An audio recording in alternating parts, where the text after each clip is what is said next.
개인회생 처음 알아보시는 분들이 있죠. 절차 궁금하시잖아요. 절차하고 기간에 대해서 압축해서 이 영상 하나로 설명을 한번 다 드리겠습니다. 첫 번째로 변호인을 선임을 해야 됩니다. 여러분 유튜브나 관련 매체를 통해서 변호인을 소개를 받고 계약을 하고 변호인에게 내 사건을 맡기는 거죠. 여러분 개인회생 문의하실 때 내 관련된 법원 서류가 우리 집으로 오나요? 가족들이 몰랐으면 좋겠는데 이런 질문 하실 때가 있잖아요. 변호인이 대리인으로 선임이 되면 변호사 사무실로 법원 서류가 송달되는 것이지 여러분 집으로 송달이 되진 않습니다.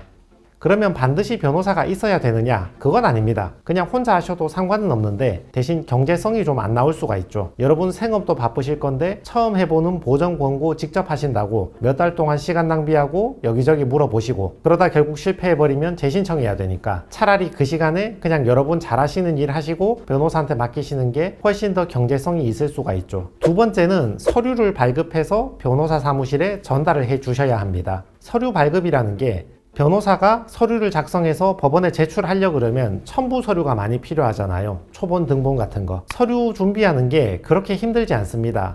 대부분은 온라인으로 발급이 가능하다거나 온라인이 미숙하신 분들은 주민센터에 가시면 한 번에 발급이 되는 게 대부분이니까 너무 염려하실 필요 없습니다. 세 번째는 신청서를 제출을 합니다. 이제부터는 변호사가 알아서 처리를 하는데 여러분께서 서류를 다 주셨으니까 신청서 작성하고 첨부하고 스캔하고 복사하고 해서 다 붙여가지고 법원에 제출을 하는 거죠. 소를 제기한다 이런 말씀 들어보셨죠? 법원에 신청서를 제출해서 이 채무자에 대한 개인회생 재판을 시작해 주세요 이렇게 요청을 하는 거죠. 여러분이 서류를 다 주신 날로부터 보통 일주일 정도면 접수가 가능하고 아무리 늦어도 2주일 정도면 접수가 가능합니다. 네 번째는 금지 명령입니다.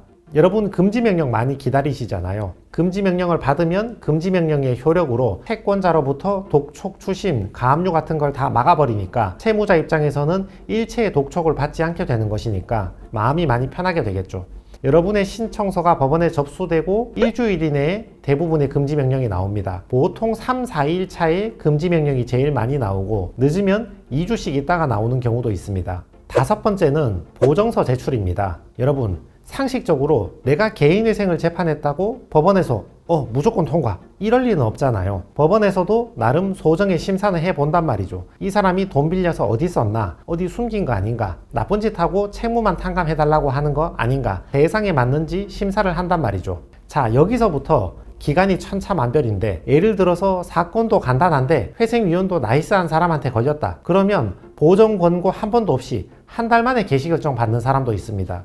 근데 여러분 계좌 이체 내역도 많고 재산 처분 내역도 많아서 사건 자체도 복잡한데 회생위원마저 여러분의 사건을 조금 의심하고 있다. 이러면 보정 권고가 4번, 5번 나오거든요. 그러면 보정 권고 나오면 답변서 써서 제출해야 되고 보정 권고 받고 또 제출해야 되고 이걸 4번, 5번 하다 보면 그러면 절차가 4개월, 5개월, 6개월, 1년씩도 더 가는 경우가 많이 생기는 겁니다. 보통은 신청부터 보정 거쳐서 개시 결정까지 3개월에서 5개월 정도를 보고 있는데 나의 사건이 복잡하고 길어지는 경우에는 그것보다 조금 더 걸릴 수도 있다. 이렇게 미리 인지하시는 게 좋을 것 같습니다. 여섯 번째가 개시 결정입니다. 여러분 보정 권고 단계에서 법원에서 묻는 사항에 대해서 무사하게 답변을 다 마치면 개시 결정을 받게 됩니다. 보통 신청하고 3개월에서 5개월 정도면 개시 결정을 받게 되고 사건이 많이 밀려있는 재판부에서는 조금 더 있다가 개시 결정을 받게 되는데 이 개시 결정을 받은 때부터 여러분은 변제금을 납부하시는 겁니다. 신청 때부터 변제금을 내시는 게 아니고요. 신청 때부터는 이자도 카드값도 아무것도 안 내고 있다가 월급 받으면 다 내 돈인데 개시 결정 받으면 이때부터 변제금을 납부하시는 거죠. 단 개시 결정이 생각보다 늦게 나올 경우에는 처음에 1회차에는 2-3달치의 변제금을 몰아서 한꺼번에 내야 되는 경우가 있으니까 월급을 잘 모아 두시기 바랍니다. 일곱 번째는 채권자 집행 기일을 가셔야 됩니다. 채무자인 내 입장만 생각하면 안 되고 내 반대편에 채권자도 있잖아요. 법원 입장에서 채무자 말만 듣고 채무 1억 중에 5천만 원 탕감한다 끝 이럴 순 없잖아요. 채권자한테도 무슨 말할 기회를 줘야 되잖아요. 그러니까 채권자한테도 이의할 게 있으면 이의 신청서를 제출하라고 기간을 주고 또 채권자 집행 기일을 열어서 채권자가 출석하고 채무자가 채권자에 대해서 자기의 변제 계획안에 대해서 설명할 수 있도록 채권자 집행 기일을 잡습니다. 갑자기 기일을 잡는 게 아니고 개시 결정할 때 한 달 또는 2달 뒤에 채권자 집행 기일을 한다고 미리 통지를 해줍니다. 그날은 가족이 대신 갈 수 없고 반드시 본인이 가셔야 하는데 대부분의 채권자는 출석하지 않으니까 그냥 편한 마음으로 채무자 입장에서는 법원에 출석 체크 한번 하러 간다, 이렇게 이해하시면 좋습니다. 8번째가 인가결정입니다. 여러분 개시 결정 받고 채권자 집행기일 갔다 오고 그 다음에 인가결정을 받거든요. 재판이 끝이 나는 겁니다. 이 채무자에 대한 변제 계획안을 최종적으로 인가한다, 이렇게 끝을 내는 겁니다. 개시 결정 받고 2-3달 정도면 채권자 집행기일하고 인가결정까지 받으실 수 있습니다. 신청부터 개시까지는 3달에서 5달, 개시부터 인가까지는 2-3달,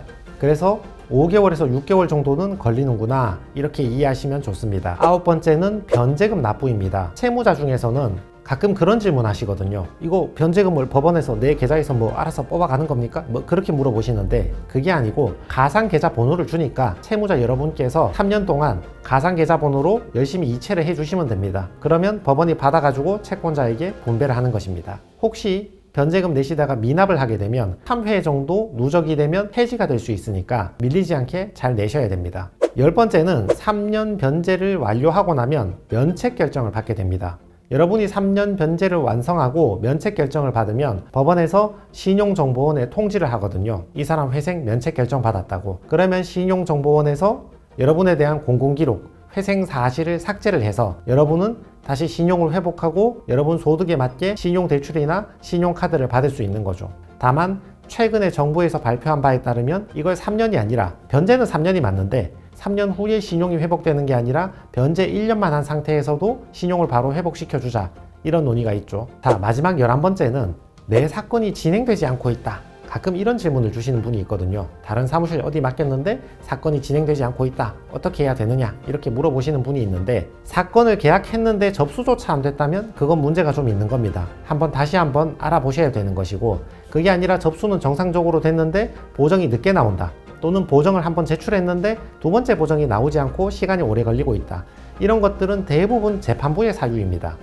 그 재판부에서 일이 많다거나 일이 좀 밀려 있다거나 이런 사유 때문에 재판이 좀 더디게 진행되는 것이니까, 여러분 어차피 신청하고 금지명령만 받아도 독촉 추심 전화 같은 거 오지 않고 이자도 안 내고 마음 편하게 있을 수 있으시니까 조금만 마음의 여유를 갖고 곧 개시 결정이 날 것이다 생각하시고 기다려 보도록 합시다.